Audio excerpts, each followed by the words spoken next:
وہ سمجھتے ہیں کہ حافظ جو ہے وہ آسمانوں پہ جیتا ہے، زمین پہ نہیں رہتا، وہ یہ سمجھتے ہیں۔ لیکن کوئی بات نہیں، آپ نہ کریں، یہ حافظ کی محرومی نہیں ہے، اور حافظوں کو سمجھنا بھی نہیں چاہیے کہ یہ ہماری محرومی ہے۔ ہم نے یہ قرآن یہ 4 کوڑیوں کے لیے کمانے کے لیے نہیں پڑھا ہے، ہم نے یہ قرآن آخرت کمانے کے لیے پڑھا ہے۔ وَلَلْآخِرَةُ خَيْرٌ لَكَ مِنَ الْأُولَىٰ۔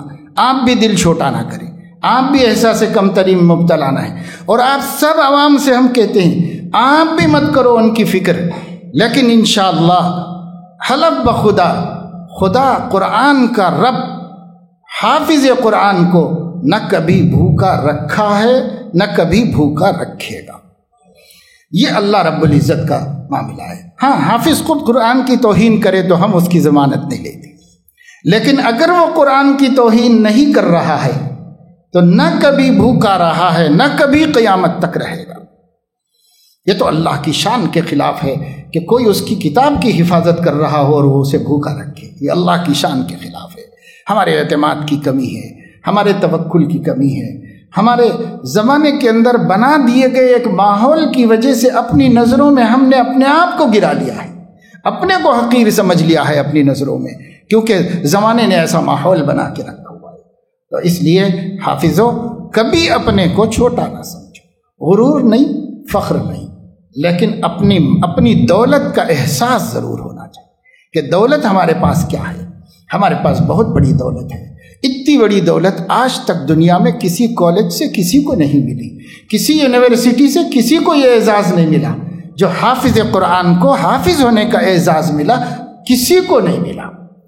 اور جتنے لوگ دنیا میں جتنی ڈگریاں لے رہے ہیں اور جتنے تمغے لے رہے ہیں، وہ تمغے اور وہ ڈگریاں اور جو ورلڈ پرائز ہے اور پوری دنیا کے جو بڑے بڑے تمغے ہیں وہ جو دنیا میں لوگوں کو دیے جا رہے ہیں، لیے جا رہے ہیں، عالمی عزتیں، عالمی شہرتیں کہا جاتا ہے اس کو، ان میں سے کسی کو بھی اللہ تعالیٰ سر محشر نبیوں کے سامنے، ولیوں کے سامنے، فرشتوں کے سامنے اب اعزاز کرنے کے لیے نہیں بلانے والے ہیں، صرف آپ کو بلانے والے ہیں، صرف آپ کو بلانے والے ہیں اللہ تعالیٰ۔ اس لیے اپنے مرتبے کو پہچانو، اپنی عزت کو پہچانو، اپنے مقام کو پہچانو، اور جب یہ بات ہے تو پھر حافظ کی ذمہ داری غیر حافظ کی ذمہ داری سے بڑھ جاتی ہے۔ اب حافظ کو کوئی ایسا کام نہیں کرنا چاہیے جو حافظ قرآن کی عزت کے خلاف، اور لوگ انگلی اٹھائیں، لوگ کہیں اور فلاں صاحب کا بچہ حافظ ہے، یہ کام کر رہا ہے، فلاں کا بچہ حافظ ہے، یہ وہاں پکڑے گیا، ان کے ساتھ بیٹھ رہا ہے، ایسے لوگوں میں اٹھ رہا ہے، ایسی محفلوں میں رہ رہا ہے، حافظ ہے، لوگ کہیں حافظ ہے، حافظ ہے۔ ایک وقت آیا تھا کہ لوگوں کی زبانوں پر یہ آ گیا تھا فلاں ڈسکو حافظ ہے۔ کیوں؟ اس واسطے کہ اس نے خود قرآن کی عزت نہیں کی، اس نے خود قرآن کی توہین کر دی۔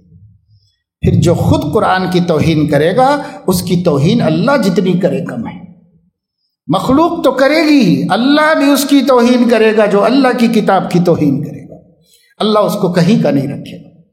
اللہ نہ اپنے نبی کی توہین کرنے والوں کو بخشتا ہے، نہ اپنے قرآن کی توہین کرنے والوں کو بخشتا ہے۔ اس لیے حافظوں پر معمولی ذمہ داری نہیں ہے، وہ تقوی کو اختیار کریں، وہ پرہیزگاری کے ساتھ رہیں، ان کی نماز کبھی فوت نہیں ہونی چاہیے، ان کی وضاحت اپنے نبی کے حلیے سے بگڑ کر دوسری نہیں بن جانی چاہیے، انہیں قرآن کریم کا پڑھتے رہنا چاہیے، انہیں قرآن سمجھنا چاہیے، اللہ توفیق دے تو پورا عالم دین بننا چاہیے، اور اس کے بعد قرآن کا سچا وارث بن کر اس پوری کائنات میں اللہ کی کتاب کی روشنی پھیلاتے رہنا چاہیے تا وقت کہ موت آ جائے۔ یہ ذمہ داری کو محسوس کرنا چاہیے۔ یہ نہیں ہے کہ اگر آپ قرآن حفظ کر لیے، حافظ بن گئے، بس نام ہو گیا اور آپ نے قرآن کا حق نہیں ادا کیا، تو اللہ تعالیٰ قیامت میں بلائیں گے اور یہ جو قرآن سفارش کر رہا تھا یہی قرآن شکایت کرے گا اللہ کے ساتھ، اور نہ صرف قرآن کرے گا، نبی بھی کرے گا۔ قال الرسول یا رب ان قوم اتخذوا هذا القرآن مہجورا، رسول کہیں گے اے پروردگار، یہ میری قوم نے قرآن کو چھوڑ دیا تھا، علیحدہ کر دیا تھا قرآن کو اپنے آپ سے، تو اگر ہم بہت بڑے مجرم ہوں گے، بہت پچھتائیں گے، بڑی ذلتیں قیامت کے دن ہوں گی۔ حدیث پاک میں ہے کہ چہرے پہ گوشت نہیں ہوگا جس نے جان بوجھ کر قرآن بھلا دیا ہو۔ ایسے آئے گا قیامت کے دن، بڑی ذلتیں ہیں، جیسی عزتیں میں نے بتائیں ایسی ذلتیں بھی ہیں اگر قرآن کی تنقیص توہین خود حافظ قرآن نے اگر کی۔ اس لیے جن کے سینوں میں قرآن ہے، چاہے وہ پرانے حافظ ہوں، چاہے اب بننے جا رہے ہوں اور جو آئندہ بننے والے ہیں، سب کے سب کو جہاں اس کے شرف کو ماننا چاہیے وہیں اس کی توہین کرنے کی ذلتوں کو بھی اچھی طرح ذہن میں رکھنا چاہیے۔